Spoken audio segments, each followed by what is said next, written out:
Feria Cultural del Libro Ibero y Teso Virtual.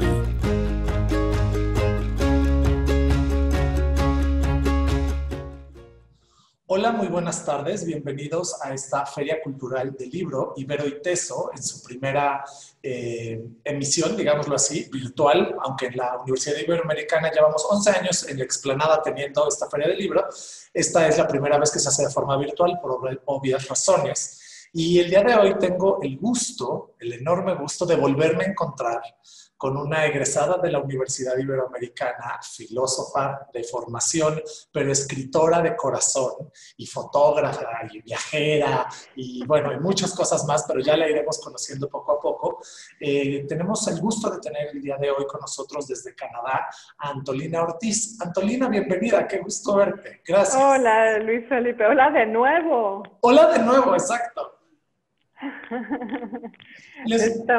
Estoy muy emocionada de estar en la Feria del Libro. Ya me imagino la explanada. Cuántas cosas no viví en esa explanada y estoy muy contenta de estármela imaginando ahorita.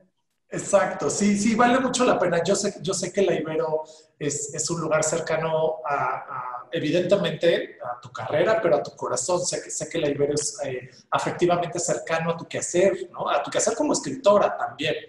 Sí lo es, y quiero platicarte así rápidamente una cosa, porque siempre se me olvida y es creo que muy importante mencionarla, y es que en realidad mi carrera como escritora sí empezó en la explanada, sí empezó en la Ibero. Okay. Es algo que yo platicaba con Patricia Gutiérrez Franklin hace un par de días, y es que mi servicio social con el maestro Alberto Segrera fue sobre un trabajo que hice con niños de la calle en la Ciudad de México y yo acabé publicándolo como parte del servicio social. Era una de mis metas. Entonces, efectivamente, ese libro, pues sí fue lo primero que publiqué.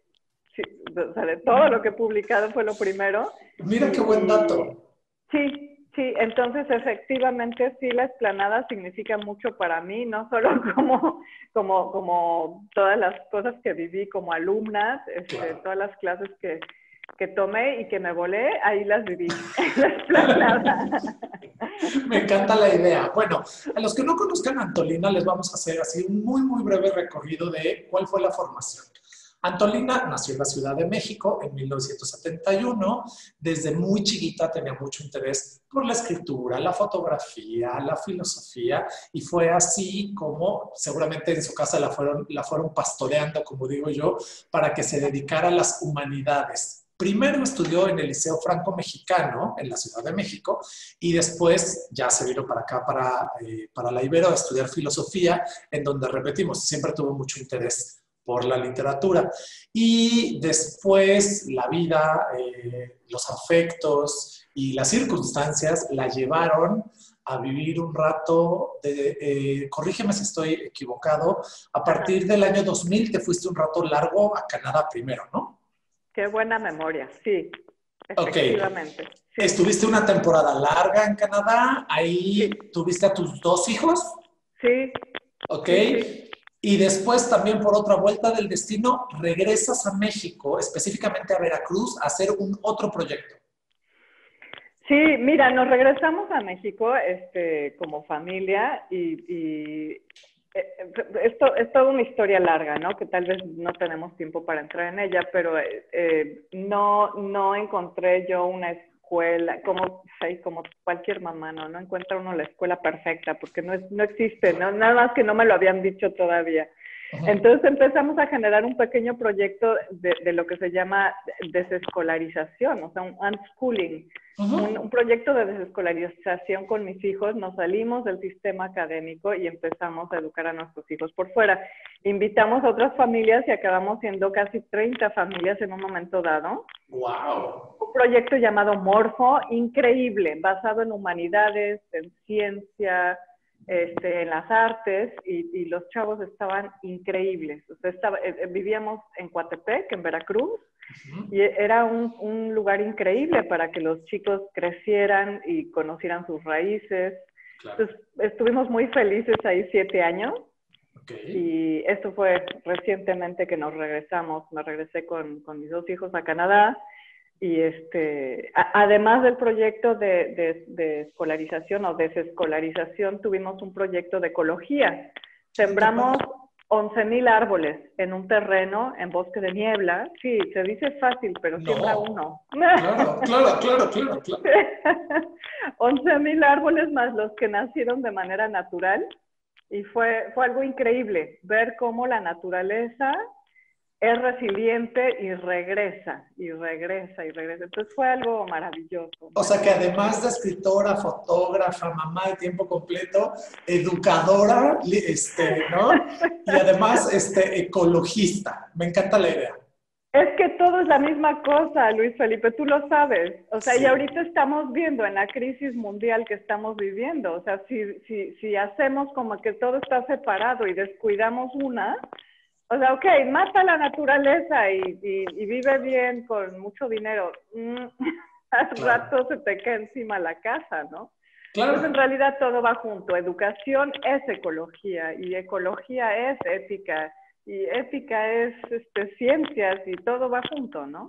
Y de la mano de todas estas experiencias y de estas migraciones por las diferentes situaciones que te ha tocado, ¿no?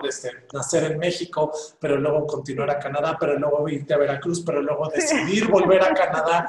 En medio de todo esto, de forma muy integral, está tu quehacer como escritora, que tu quehacer como escritora, aunque... es mi pasión. Claro, claro. Básicamente, y aunque haya empezado, digamos, con este libro, resultado de tu servicio social en aquel momento, se formalizó, digamos, con una primer novela, que ya fue hace un tiempo, ¿no? Que cuenta muy bien, exacto. Exacto.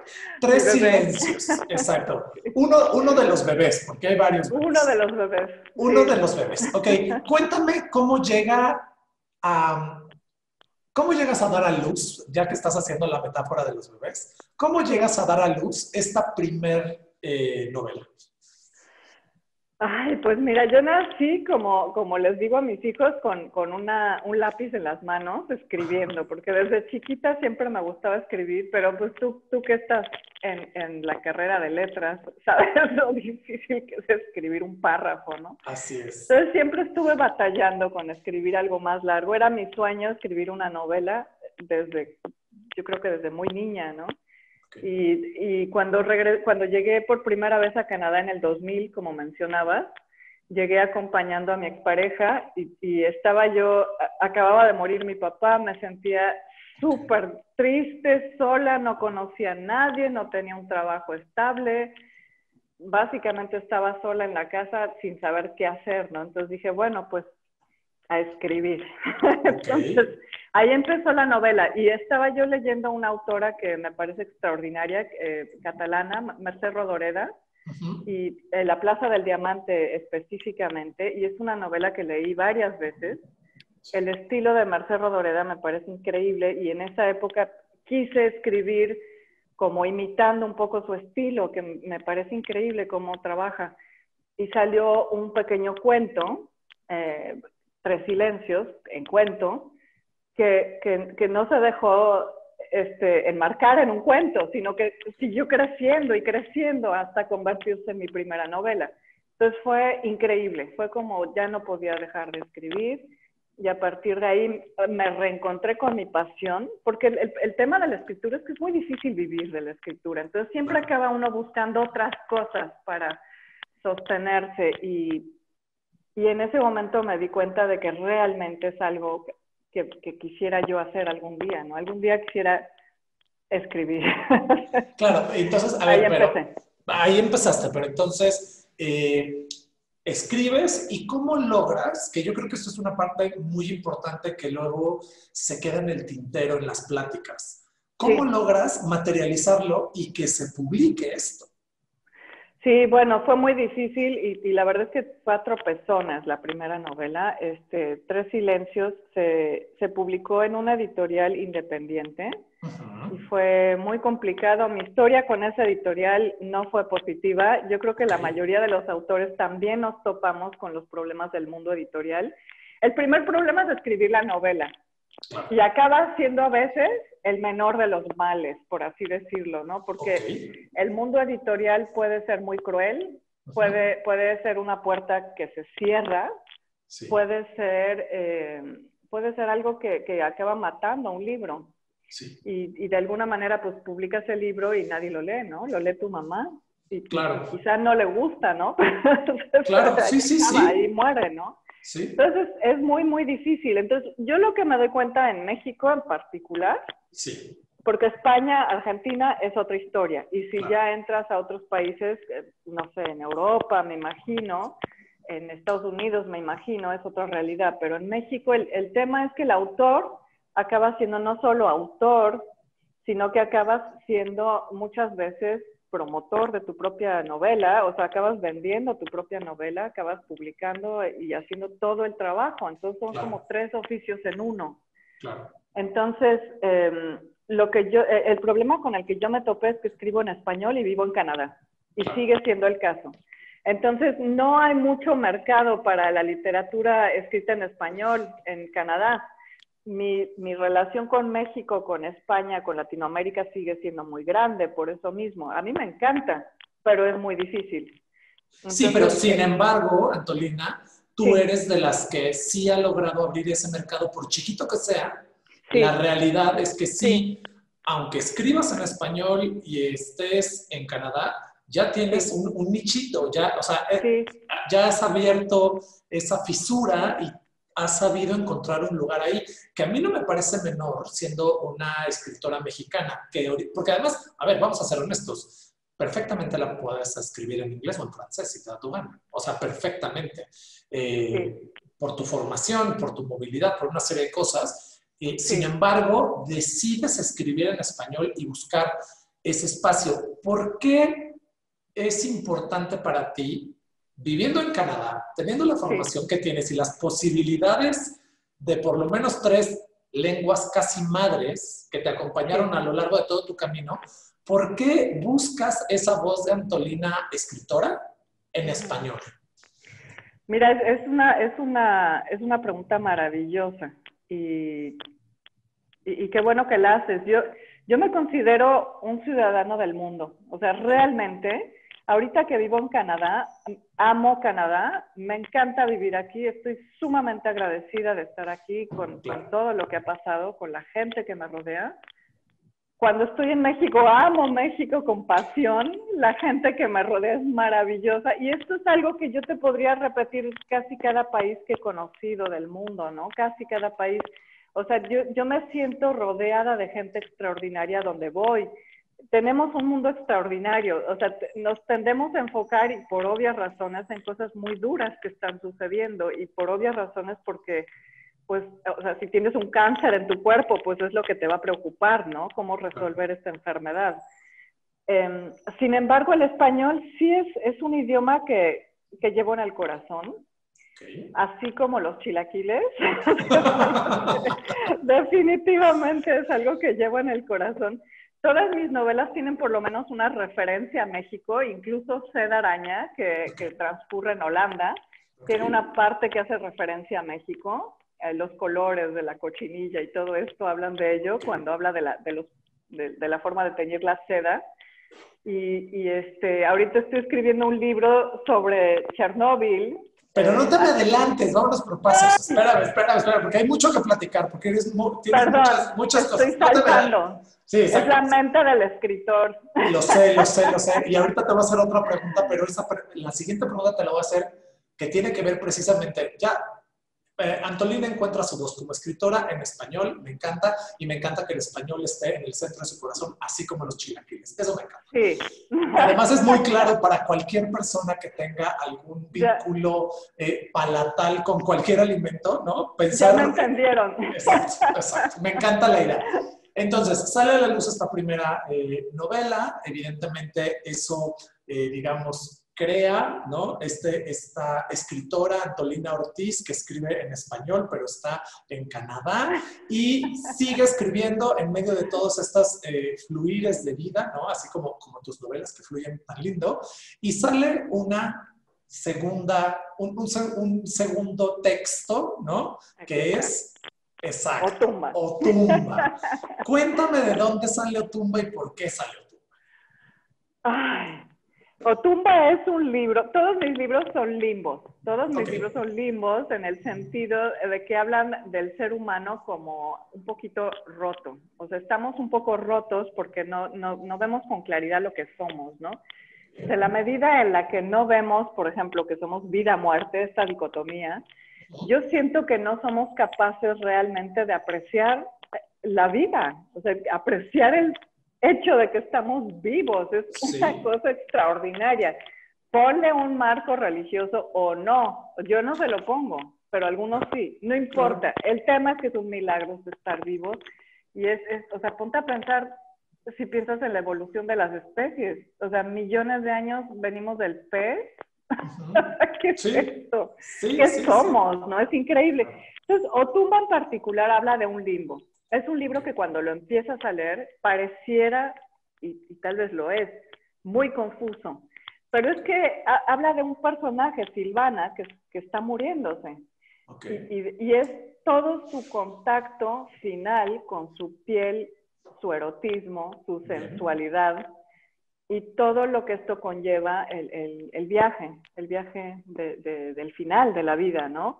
Que en realidad es la vida misma, porque si nos ponemos a pensar que somos seres para la muerte, que desde que nacemos somos suficientemente viejos para morir, como dicen los filósofos, entonces realmente estamos hablando de esta vida, ¿no? O sea, la muerte es la vida es la muerte. Y este libro, Tumba, pretende tener esta profundidad. También habla de otra cosa que me parece interesante y es el limbo que vivimos como mexicanos. Y es el hecho de no aceptar lo que somos con toda la complejidad de lo que es la realidad mexicana. Y en la medida en la que no somos capaces de aceptar esto que somos, que habría que hablarle a un historiador, ¿no? Porque yo no tengo esta capacidad, pero lo que sí veo es la ruptura del mexicano como tal, y en la medida en la que no aceptamos todo este dolor y esta maravilla de historia y de complejidad que somos, no vamos a poder apreciarnos y vamos a estar dolidos. Y es lo que ahorita estamos viviendo como mexicanos, ¿no? O sea, estarnos peleando unos con otros. Híjole. Sí. Es algo doloroso. De eso trata Otumba. Otumba es un pueblo que está en México, es un pueblo real, es un pueblo donde se dio lugar la última batalla entre los aztecas y los españoles. Y es una batalla donde murió mucha gente, muchos españoles, muchos aztecas, mucha gente que se consideraban adversarios, pero murieron, yo diría, como hermanos, murieron abrazados a la vida y a la muerte, con el mismo dolor que nos une a todos, ¿no? La misma esperanza que nos une a todos. Y es un poquito la idea de Otumba, en ese sentido. Con respecto a Otumba, y no sé si tu escritura funciona igual en todas tus novelas, pero quiero hacer esta pregunta con respecto a tu experiencia de Otumba. Nosotros tuvimos la oportunidad de que Nacho Padilla fue académico de tiempo completo del Departamento de Letras hasta su muy triste y trágica muerte hace ya unos años. Y él decía que me encantaba, y por eso te hago la pregunta desde ese horizonte, digámoslo así. Él decía que había dos tipos de escritores. Que había escritores de mapa, que conocían la totalidad de su mapa, los detalles de su mapa, y eso implicaba que conocía a los personajes, lo que pensaban, lo que decían. Y entonces, al conocer todo este mapa, esta geografía tanto física de su narración como interna de sus personajes, el escritor podía recorrer, avanzar, ir, venir, y te iba dando la ruta de lo que te quería contar. Pero también existía otro tipo de escritores, que él les llamaba escritores de brújula, en donde simplemente escribían, fluían, y en realidad la misma historia iba pautando, y los mismos personajes, unos iban creciendo, otros iban desapareciendo, otros iban encontrando. En ese sentido, ¿qué tipo de escritora te consideras tú, Antolina? ¿Eres muy de mapa o eres de brújula? Qué maravilla. O sea, ya entendí todo. Gracias, Luis Felipe. No, pues yo qué, Nacho Padilla. Ese fue Nacho Padilla. Gracias, Nacho Padilla, que está en la tumba ahorita. Exacto. Mira, yo totalmente de brújula. Ok, bien. Ok. Sí, O sea, tú sí, dejas totalmente que de la brújula. historia vaya creciendo en ti y la historia es la que te lleva. Totalmente, y nunca sé para dónde voy ni si voy a llegar. O sea, es como, Claro, yo claro. voy siguiendo al personaje, Claro. definitivamente. Primero trabajo en mi cabeza, y cuando ya escucho la voz con claridad Sí. del personaje o de la historia, entonces Ujú. lo sigo a donde vaya. Y Muy no siempre bien. va para donde yo quiero, pero lo sigo. En ese sentido, le soy leal al personaje, no lo trato de llevar hacia donde tal vez yo quiero y él no quiere, o ella no quiere, ¿no?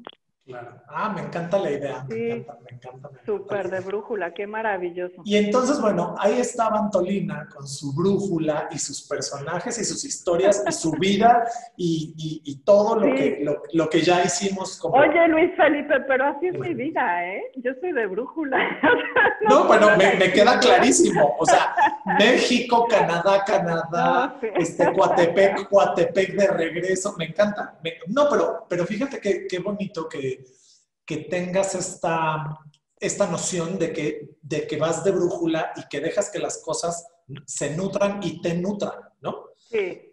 Entonces, ahí lleva Sí. Antolina con su brújula y con sus dos chamacos y con su historia y con sus cariños y con México en el corazón, independientemente de dónde está. Totalmente. Y de Sí. repente llega esta siguiente novela que es la novela central, digamos, de esta plática, porque Sí. además es una novela que es el primer La premio tomé de más novela tiempo. corta, digamos que es el hijo más reciente, Sí, es que el no hijo será el más último, ¿no? reciente. Es el más reciente, No, pero no el último. no, estoy súper embarazada ahorita. Yo sé, pero ahorita vamos a hablar de ese embarazo. No te Primero, hablo de eso. exacto, bueno, entonces, resulta que va con su brújula Antolina y se topa con otra historia, y perdón que lo lleve al terreno de lo personal, pero como yo ya tuve oportunidad de platicar contigo, yo Sí, sé, porque tú me platicaste, que pues digamos que las arañas no son tus personajes favoritos, que de chiquita no. tenías cierta aversión o cierta aracnofobia, para ser muy técnicos, y que tu hermano, al cual le mandamos un saludo, ¿cómo se llama tu hermano? Recuérdame. Se llama Jorge Eduardo. Jorge Eduardo Ortiz, le mandamos un saludo, esté donde esté. Evidentemente, como buen hermano, te torturaba con tu aracnofobia y te molestaba con historias de arañas y Está con grueso. arañas. Ok, entonces, de alguna manera, esta historia de las arañas se quedan introyectadas en la brújula de Antolina y en algún punto vuelven a surgir y nace Seda Araña. Cuéntame de Seda Araña y cuéntame del Sí. premio de Seda Araña. Sí, Seda Araña tiene en realidad dos como premios o nominaciones. Fue seleccionado como finalista del Premio Nadal en España, que me parece un gran logro. Estoy muy contenta por esto. Sí. Y también ganó el primer premio de novela corta Escritoras Mexicanas. Ahí concursó con 601 novelas, cosa que me parece increíble. Estoy emocionadísima. Claro. Fue editado por la editorial Paralelo 21 y en Nadal compitió creo que con casi 300 novelas, una cosa así. Entonces es una gran sorpresa, una gran emoción. Uh-huh. Es una novela que sí empezó con una historia de mi hermano, como tú dices. A él le encantan las arañas, él las acaricia, o sea, okay, realmente las acaricia. Si veo una araña grande, porque son grandes, bueno, yo las veo así, ¿no? Claro. Pero claro. Arañas grandes, las acaricia y las arañas se voltean, le pican y él se ríe porque dice, ay, mira qué tierna, me mordió. Ok. Okay. Entonces somos bichos de diferente totalmente, ¿no? Él es como muy científico, le gusta comprobar y jugar con la naturaleza. Sí. Yo soy más que en mi mundo, en mi burbuja fantasiosa de escritura, de ficción.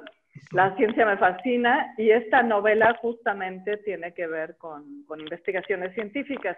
Me puse a investigar, él me habló de la seda de la araña, hay una araña que es la especie Néfila, y la seda de la araña, parecida a la de la viuda negra, es una proteína, la proteína más resistente que existe en este planeta, más que el acero.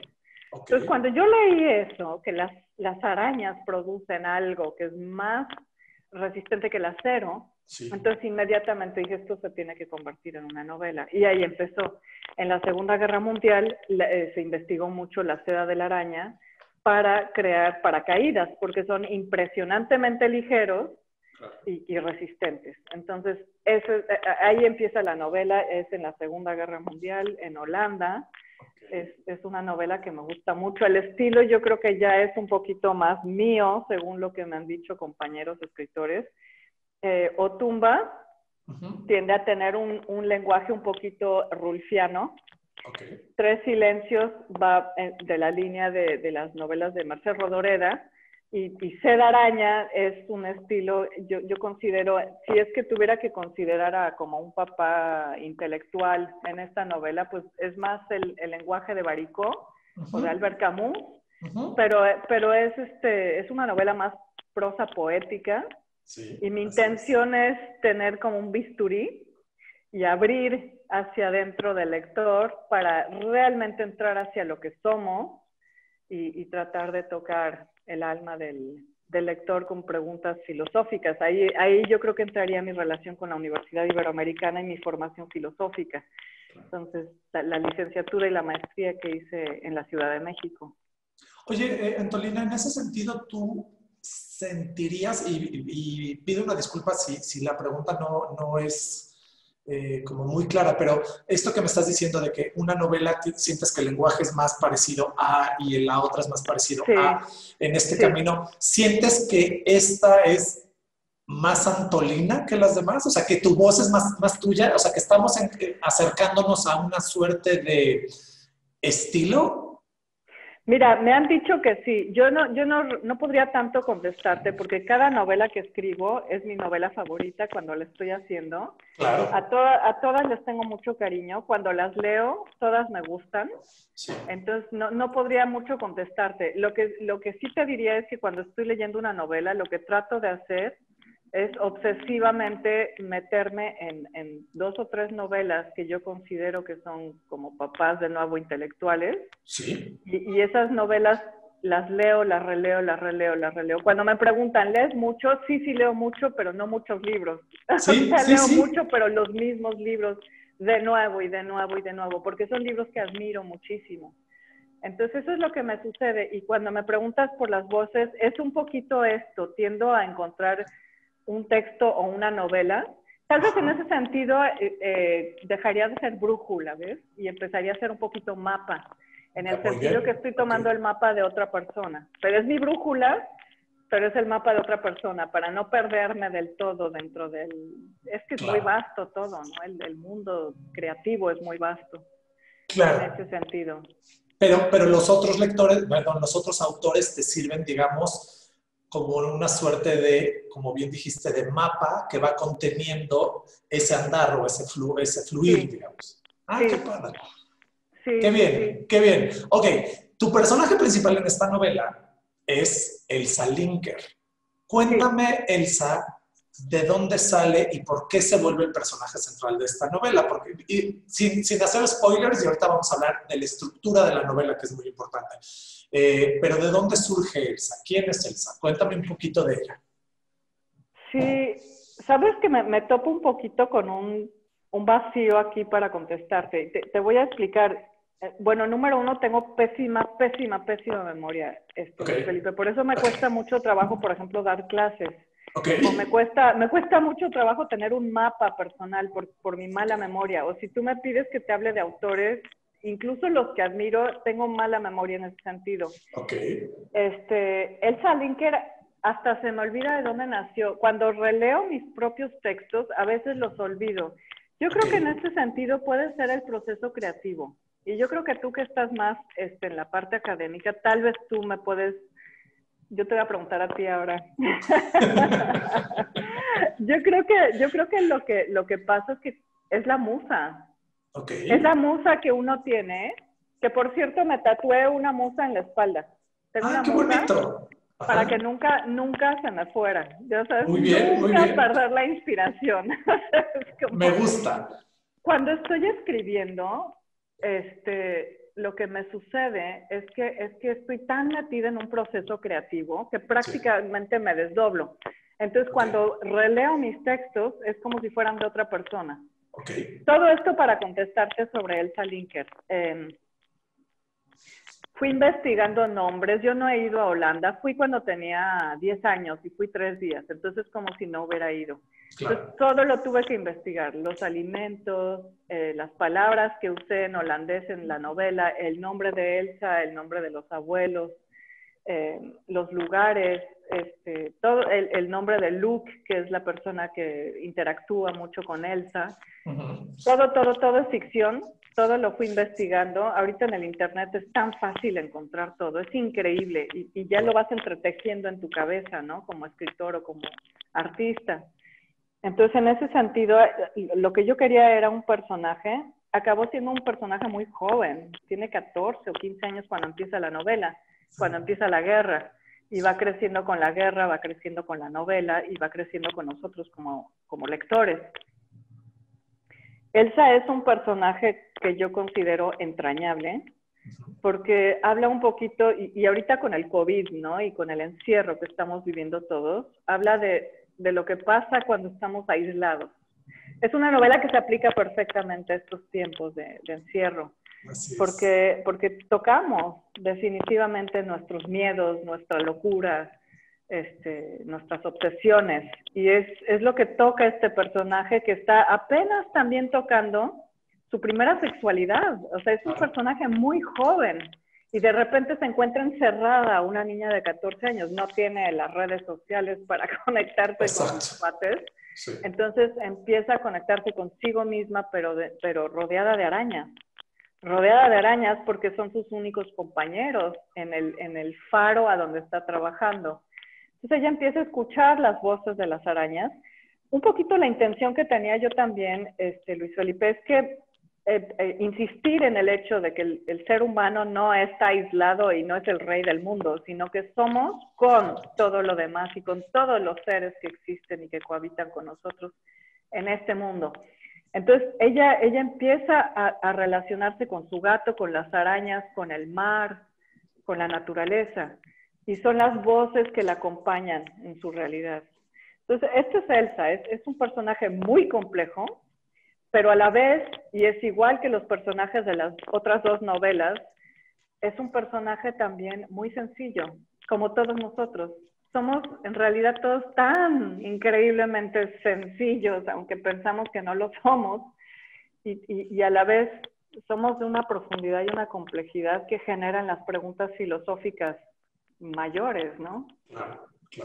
Me encanta esto que dijiste ante la imposibilidad de conectarse con el afuera, empieza conectándose con el adentro. Con el adentro, Eso me encanta y evidentemente pues sí es una novela, aunque sea complicada, es una novela muy actual, muy contemporánea y muy para acompañarnos en estos momentos, ¿no? Sí es.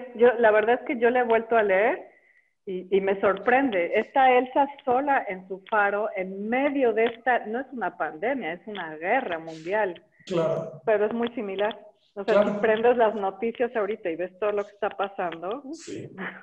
Sí, por supuesto. Bueno, ahora sí voy a pasar al tema de la estructura, que me interesa mucho porque, perdona, y si pido una disculpa a todos las personas que nos estén viendo, pero pues se me sale lo académico y creo que es una parte muy importante de esta novela, que son capítulos muy cortitos. Hay capítulos de un parrafito, o sea, el premio es de novela corta y es una novela, digamos que de extensión es corta, pero además los capítulos son pequeños y eso exige una economía del lenguaje.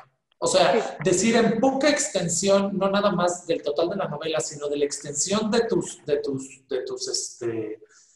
capítulos. Ojo, que esto es una, mira, eso, ahí está. Capítulo.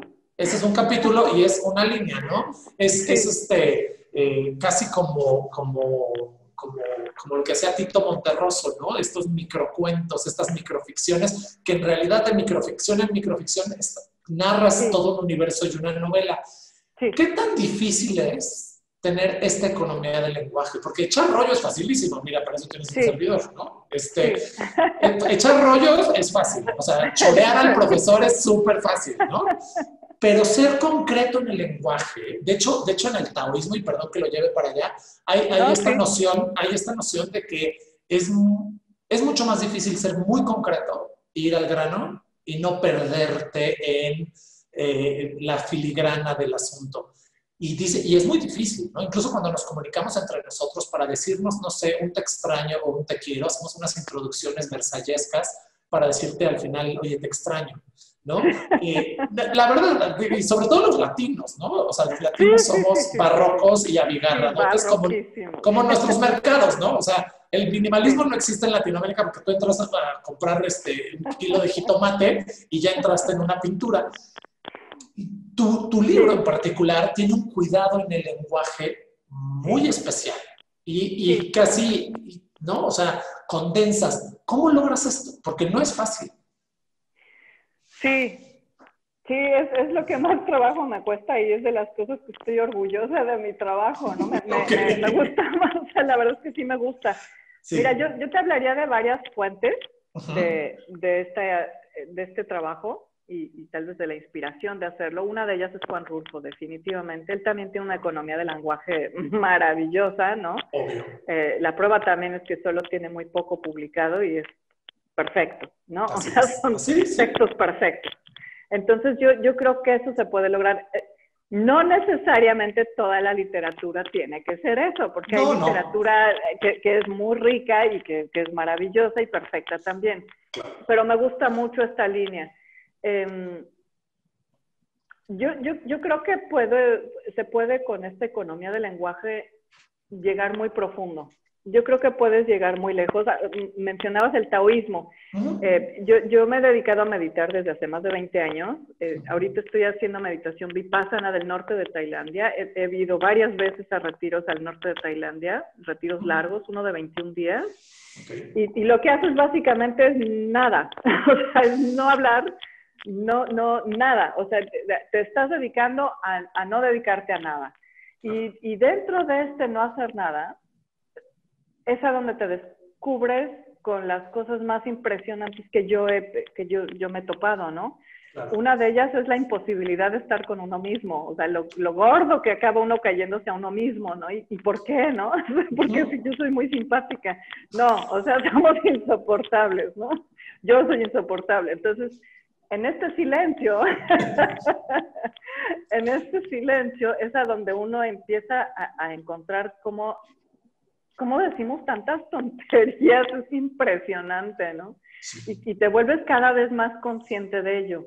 Entonces yo lo que creo y lo que quisiera con mi escritura es a través de esta economía del lenguaje buscar momentos de gran insight, de gran que te caiga un peintote, ¿no? Como lector. Y muchos lectores me han escrito, ¿no? Desde hace años y me dicen, es que lloré con tu novela. Y eso a mí me hace muy feliz, porque significa que tocaron algo interno, ¿no? Tocaron un dique que se abrió y ahí empieza la reflexión. Es mi forma de hacer filosofía. Entonces, sí, definitivamente Rulfo como escritor, y bueno, Baricó también tiene esta parte más poética, ¿no? Que Rulfo, pero también la tiene como una economía. En el libro Seda, específicamente, que fue una de las, obvio por el título, ¿no? Es una de las inspiraciones de Seda Araña. Y la meditación es una de las cosas más importantes que ahorita yo tengo como trabajo de escritor. Okay. Si me permites, ¿puedo leer uno de los capítulos hipercortos? Me encantará, sí, claro que sí, por supuesto. Mira, es muy, muy cortito, si las arañas comieran personas, devorarían a la raza humana en un año. Y ya. Me gusta, porque inmediatamente dices, ¡Qué miedo! Pasa después. Exacto, qué miedo. O lo cierras y lo tiras. Exacto, O lo pisas, ¿no? Como si fuera una araña. No, espero que no. No. Bueno, la gran ventaja de que si pisas un libro, el libro sigue vivo. Esa es la gran ventaja. Exacto. Lo puedes volver a releer y le puedes volver a dar vida. Así que eso está perfecto. Es un libro que a mí me ayudó mucho a sanar mi aracnofobia, por cierto. O sea, yo creo que a mucha gente les va a ayudar a contactar con esa parte de fobias, ¿no? De miedos y de cuestiones. Pues altamente recomendable para esta cotidianidad que nos ha impuesto esta pandemia. Me encanta la idea, o sea, me encanta que sea un libro tan cercano, tan concreto y además, no lo digo en un sentido despectivo, tan fácil de leer en el sentido de que podemos leer 2 capítulos y retomar un capítulo en la noche y la historia ahí sigue latente, sigue viva, ¿no? Y creo que pues eso es muy útil para estas nuevas realidades. La verdad es que en ese sentido altamente recomendado. La estructura y el estilo, porque te voy a decir una cosa, Antolina, es mucho más cercano a nuestra realidad. Muchas veces los seres humanos nos empezamos a alejar de ciertas expresiones artísticas porque se van alejando de nuestra realidad. Y creo que tus novelas o sea, ¿no? Concuerdan perfectamente con... Mira, a mí estoy totalmente de acuerdo contigo. A mí me encanta la novela corta porque tengo tiempo de acabar de leerla. Claro. Porque mi realidad es aceleradísima. O sea, ¿a qué horas voy a leer un libro? ¿No? Y es lo que quiero hacer, pero ¿a qué horas? Yo lo que les recomiendo es que en vez de llevarse el celular al baño, se lleven mi libro. Ok, bueno, me gusta esa recomendación. Sí. Oye, es que estamos todo el día como zombies, no puede ser, es terrible. En las pantallitas, ¿no? Así.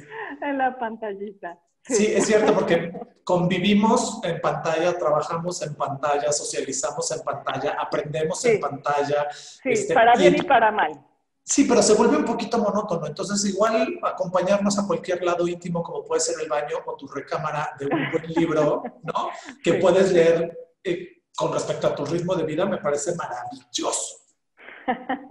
No, la verdad es que me encanta tu trabajo. Efectivamente, desde que yo empecé a ver el universo de Antolina Ortiz como escritora, fíjate que sí había digamos, una pista rulfiana. Sí hay una sensación de una pista rulfiana. Evidentemente, con Otumba es muy contundente. Y me gusta mucho que tú hayas llegado, o sea, que me lo hayas comentado, porque entonces yo dije, mira, entonces no estaba tan perdida, mi noción no está tan desactivada en ese sentido, ¿no? Sí. Bueno, ahora, Antolina, como bien dijiste, es escritora profesional y tenemos ahí un par de proyectos. No sé, no vamos a hablar de ellos si no quieres, evidentemente, pero sí yo sé, porque ya me lo confiaste hace una semana exactamente, que tienes 2 proyectos y estos 2 proyectos están uno mucho más avanzado que el otro. Y la pregunta es en torno no a los proyectos en particular, sino a tu proceso de escritura. Sí. Porque yo veo que todo esto que nos has mencionado va de la mano de una investigación muy seria. Entonces, tú como autora, cuéntame de tu proceso de escritura, porque sí, tienes a la musa en tu espalda y sí te sopla al oído y sí te dice cosas, pero claramente hay un trabajo de investigación muy serio. ¿Cuál es el proceso de escritura que tú llevas, que te lleva? Porque hay una parte creativa y que caminas y hay otra parte de investigación. ¿Cómo haces esta mediación? Sí, mira, hay una cosa que me sucedió en mi vida. Acabo de cumplir 49 años y durante la mayor parte de mi vida no he tenido el lujo. Qué terrible que se le tenga que llamar lujo, pero así es. Ha sido un lujo poder dedicarme a escribir. O sea, realmente me he tenido que dedicar a otras cosas. Claro. Cosas maravillosas, como estar con mis hijos, pero ha sido un lujo, ha resultado un lujo escribir, ¿no? Entonces, yo hace 3 años decidí que me iba a dedicar, 5 años, ya van 3, a escribir de tiempo completo, como un tipo sabático. Entonces, con los ahorros, con todo esto, habiendo regresado a Canadá recientemente, me he dedicado de lleno a esto. El proceso creativo que estoy llevando ahorita, lo primero que me pasa es que como llevo tantos años de mi vida sin haber podido escribir de manera sistemática, Sí. el primer problema con el que me topo es que tengo muchísimas ideas. O sea, yo podría estar escribiendo 2 novelas por mes, si de ideas se tratara, ¿no? Pero el proceso de escribir una novela, en mi caso por lo menos, es muy lento. Soy muy lenta. Yo tardo tal vez entre 2 y 5 años en escribir una novela. Desde el momento en el que concibo el primer punto o la primera idea de la novela hasta que está lista para publicarse, es muy lento el proceso para mí. Sí, al principio tengo que tener como una voz o una idea muy clara. Y este es un proceso más bien mental. Me la paso caminando. Me gusta mucho caminar, mucho. 10, 15, 20 kilómetros. Cuando estoy caminando estoy pensando y reflexionando. Claro. Me acuerdo mucho, hay muchos autores, muchos filósofos que hacen esto, ¿no? El proceso creativo se da cuando están caminando o corriendo, ¿no? Como Murakami. Sí. Exacto. Además que soy muy floja como para correr. Pero el caso es que tengo este proceso creativo y cuando está listo, se me cuecen las habas por empezar a escribir, pero necesito tener, como tú dices, la investigación. La investigación porque, aunque yo escribo solo ficción, todo lo que hago es ficción, aunque hay partes que parecen mucho reales. Por ejemplo, Elsa Linker, el personaje de Tres Silencios, me dicen que soy yo, ¿no? Que es autobiográfico. No soy yo, no es autobiográfico. Pero me encanta que lo digan, porque eso significa que logré crear un personaje totalmente vivo, ¿no? O sea, es ficción, pero está vivo. Claro. Para lograr este personaje vivo sí requiere de toda esta investigación que tú mencionas. Entonces, aunque es con brújula, mi escritura es una brújula que requiere ir generando, aunque sea ficticio y aunque sea momentáneo y aunque sea solo para esta novela, un mapa. Mis 3 novelas publicadas son totalmente diferentes una de otra.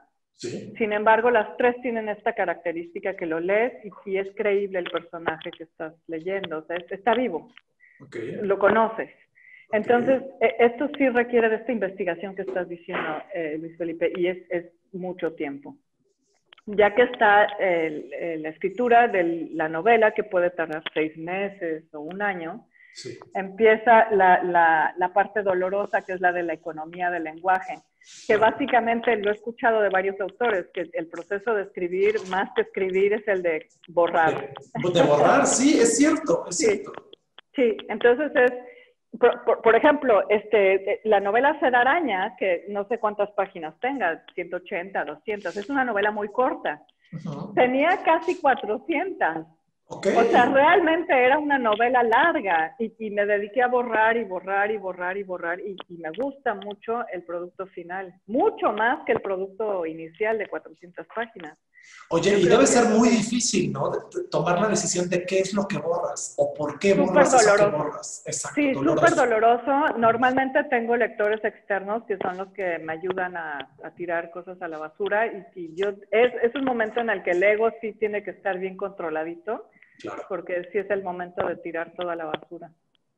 Pero es un poquito como, yo me imagino, cuando estás haciendo una escultura, ¿no? Ya tienes la piedra y tienes que quitar. Ir quitando, claro.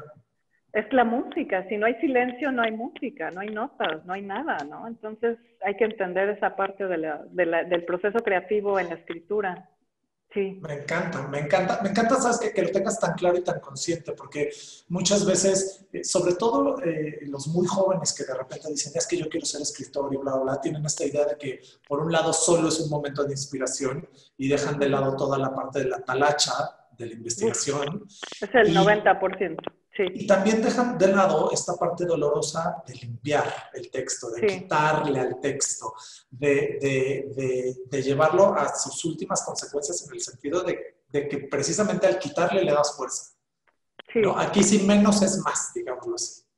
Sí, bueno, en mi caso y en mi estilo sí. Te quiero platicar nada más un detalle interesante. Yo creo que en la novela de Seda Araña está, y más en lo que estoy escribiendo ahora, yo lo tengo más presente. A mi hijo le encanta el rap. Y me ha enseñado cómo se escribe rap. Él compone música de rap y la forma en la que escribe y en la que compone es pura rima. Y es impresionante la complejidad de las rimas en el rap. Entonces, a mí me ha influido muchísimo la forma en la que él me ha platicado de esta rima. Y cuando escribo, me gusta mucho trabajar con la sonoridad. Entonces, escojo mucho las palabras, las cambio. Entonces, no solo es tirar a la basura, sino a veces cambiar una palabra por otra para que suene y sea música lo que estamos escribiendo, ¿no? Entonces, no solo es la metáfora, no solo es la profundidad, sino también está ahí la estética del lenguaje, ¿no? Que es muy importante. Sí, porque al final del día estas historias son lenguaje, ¿no? Son lenguaje. Son puro lenguaje que aunque partan, nuevamente pido una disculpa porque ¿no? Se me sale la educación que me dieron en nuestra querida universidad, ¿no? Hay un horizonte, ¿no? O una primera mímesis que afecta a todo el mundo de Antolina de mil formas. Y después de todo este proceso de la musa que te sopla, de que te inspira, de que investigas, y esta parte dolorosa en donde quitas, se hace un horizonte que es el horizonte propio de la obra, ¿no? Sí. Que es esa concreción, digamos, que está en lenguaje, y por eso es muy importante dejar bien cimentado ese lenguaje. Pero luego llegamos los lectores con nuestro horizonte de expectativas y con nuestras ideas y nuestras vidas y nuestros temores y nuestros valores, y le damos vida a ese horizonte que tú nos regalas, como es el caso de Ser Araña, y entonces actualizamos ese texto, pero desde nuestro horizonte. En ese sentido, yo quisiera preguntarte, ¿cuál ha sido la respuesta que has tenido de tus lectores? Porque de repente, ¿no? Los críticos dicen, es que en tal libro el autor quiere decir, y volteas a ver el autor y el autor te dice, no, no es cierto, yo nomás puse que no. Entonces, en ese sentido, cuéntame, ¿cómo ha sido la retroalimentación con tus lectores de este horizonte que nos estás dejando? El más actual, Ser Araña, que tiene un premio de novela corta y también es finalista del premio Naval. Te voy a mencionar primero, ahorita que tú mencionabas nuestros maestros de la Ibero, la formación que tenemos en la Ibero. Pues el maestro José Luis Barrios, claro. El maestro Hugo Gola, claro. El maestro Cristóbal Acevedo, el padre Cruz, el padre Sanabria, somos casi de la misma generación, seguro te los topaste a todos. A todos. Pues ellos me metieron una cantidad de ideas, de formación, de riqueza cultural, de riqueza ¿sabes qué? Sobre todo una forma de pensar, un criterio. De cómo trabajar pues con lo que somos, ¿no? Con nuestra mente creativa, con nuestra mente racional. Entonces, por ejemplo, el padre Sanabria, el padre Cruz, discúlpame, me dijo que alguna vez me regañó muy fuerte. Okay. Me dijo, con un escrito que yo leí en la clase, me dijo, no tienes derecho a desesperar a la gente, ¿no? A hacerlos sentirse mal. Sí. Y la verdad es que me marcó mucho, porque a veces siento que es ruda mi escritura y creo que hay que ser compasivos también, porque sí hay que mostrar las cosas, pero también hay que ser compasivos en mostrar, ¿no? Y esto para contestar a tu pregunta, a partir de mi referencia a los maestros, la recepción que han tenido en general ha sido increíble. Yo estoy muy sorprendida, muy contenta. Mira, realmente yo estoy escribiendo porque me apasiona, me fascina escribir. Es algo que me llena. El día que no escribo es el día que no me siento bien. Un poquito como el día que no te bañas es el día que hueles mal. Sí. Lo mismo. Sí. Entonces, ese día que no escribo es el día que yo digo algo pasó o no pasó, que no me siento bien. Claro. Y siento hasta culpa. Siento hasta culpa porque creo que es como una riqueza que hay que compartir, pero conmigo, ¿sabes? O sea, es algo que a mí me encanta hacer. Entonces, cuando a mí me escribe un lector y me dice, me movió lo que tú escribiste o me hizo llorar lo que escribiste, o fue muy triste lo que escribiste, o me hizo pensar o reflexionar lo que escribiste, a mí me conmueve mucho. Me conmueve mucho porque no me la espero, ¿no? Realmente yo escribo mi libro y lo lanzo y no vuelvo a pensar en él porque si no, no podría dormir, ¿no? Entonces, claro. ¿Qué está haciendo mi hijo a las 3 de la mañana allá afuera, no? Claro, sí, tal cual. tal cual. Ya no pienso en él, ya son adultos, que hagan lo que quieran. Claro. Y sí, como acabas de decir, y es lo que nos mencionaba mucho José Luis Barrios, el maestro José Luis Barrios, es el tema de cómo una obra puede ser primero generada y luego, ya que está generada, pues ya tiene su vida propia con el otro, ¿no? Así es. Y es algo bien interesante, Luis Felipe, porque son cosas que me han llegado interpretaciones de mi trabajo que yo no tengo ni idea de dónde salió eso, pero ahí está. Ahí está esa pelotita que va y viene, ¿no? Más bien va y ahí se queda y empieza a rebotar en los lectores. Entonces yo estoy muy sorprendida, muy, muy contenta. El hecho de que hayan ganado, las 3 novelas tienen premios internacionales. Sí. Me parece increíble. Y el hecho de que en Perú lo hayan leído y haya ganado primer lugar en un concurso internacional, en España haya sido nominado entre 5 otras novelas, me parece increíble. Sí, me estoy muy contenta. Ay, qué bueno, me da muchísimo gusto. Oye, y una última pregunta sí. de lo que viene. Yo sé que estás trabajando en 2 textos, ¿no? En 2 novelas, que además son muy disímiles entre sí. Sí. ¿Cómo le haces para tener estos cajoncitos de los temas y sacar ¿no? O sea, como el archivero de uno y mientras caminas estos, me encanta que dices que eres floja y que caminas 15 kilómetros, o sea, yo soy, ¿no?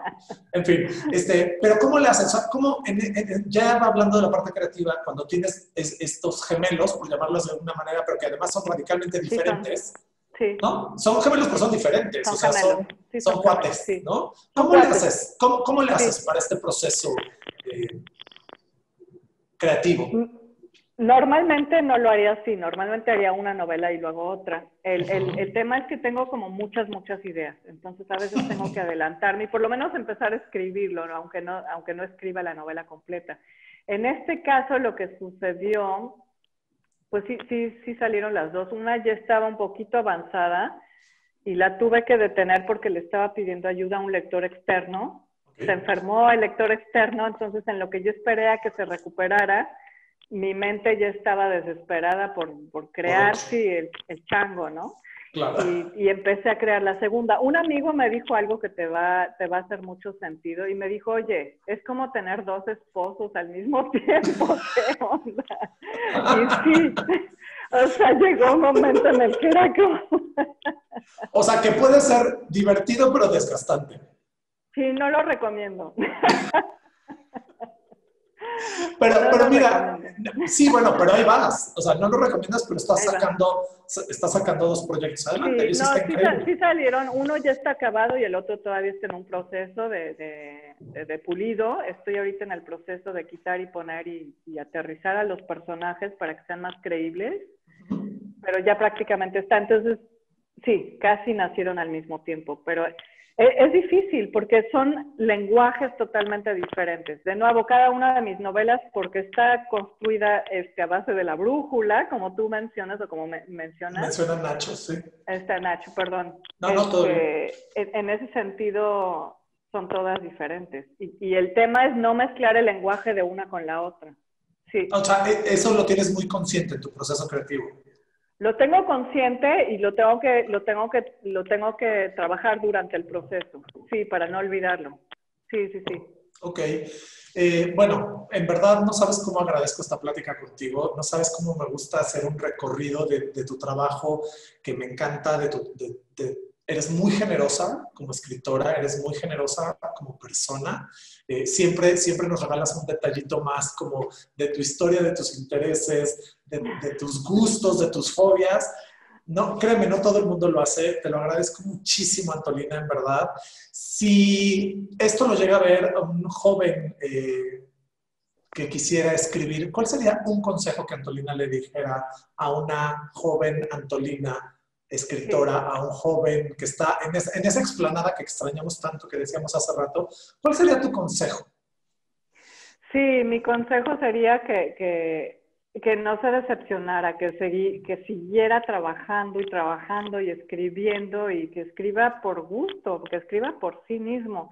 Ya los lectores llegarán, si no llegan, de todos modos la escritura es algo tan maravilloso para uno mismo, Okay. que yo sí diría, pues, escribir. Y la regla básica es, si quieres escribir, si quieres ser escritor, tienes que escribir. O sea, Claro, no hay de claro. otra, ¿no? De sentarse a trabajar, es talacha, sí. Es talacha, Es un exacto. oficio. Sí, sí.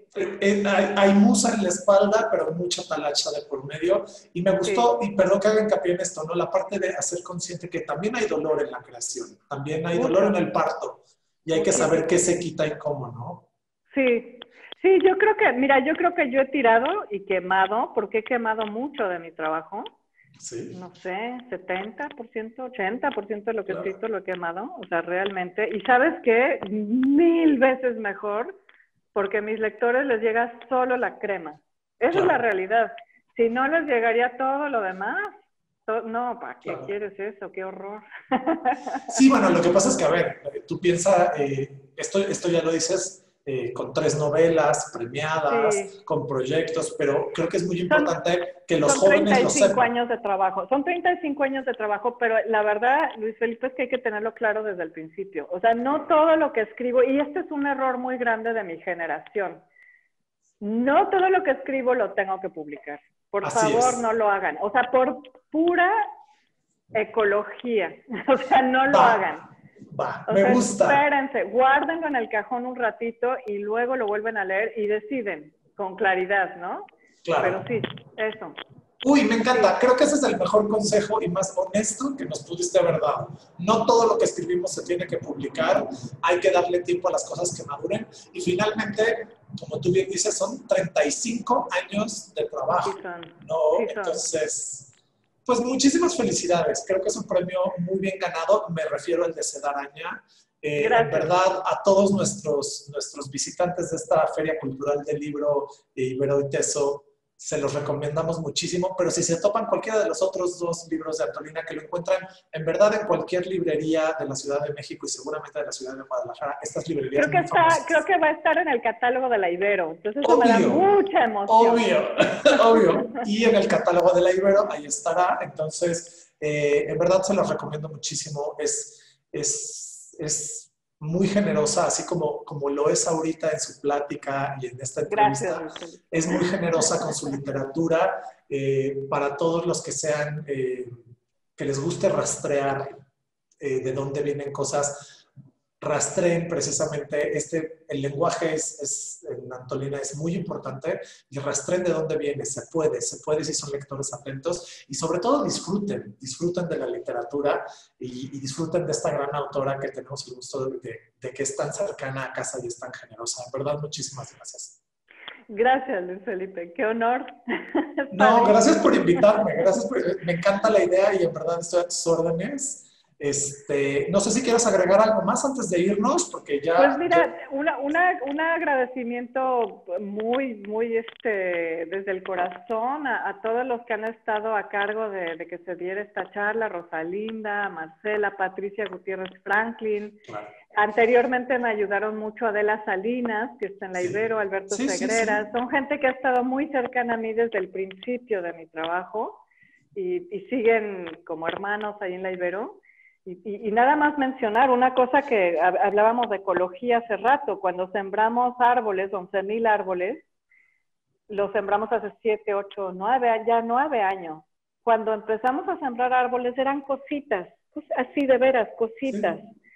Y ahorita ya son árboles de 7 metros, 6 metros. Son bellísimos. Ahora es un bosque. Claro. Lleno de armadillos, llenos de aves, llenos de animales, de zorros. Entonces, esto sucede, pero no es de un día para otro. Es como una lechuga, no pongo la semilla y la cosecho. Es tiempo y hay que trabajar. Es todo lo que vale la pena en la vida, hay que esperar, ¿no? Entonces, ese es el consejo.